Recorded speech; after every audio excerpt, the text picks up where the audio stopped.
Kumusta na ba si Airwax Alcorcon? Isa sa mga issue na binabato nila sa iyo ba?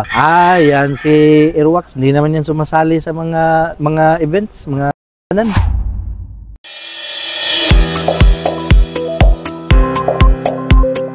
Kini si Erwin Alcorcon. Welcome sa Airwax Game Farm.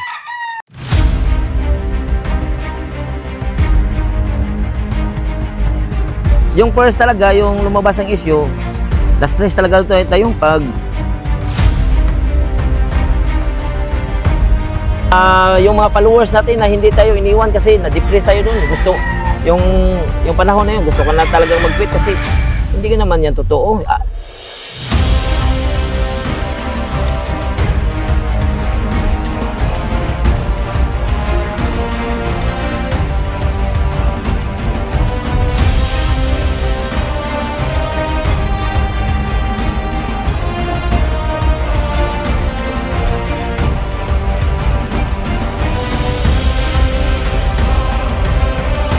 Marami pa tayong inintindi tao. Love, peace, and unity. Kaya Airwax Game Farm with love.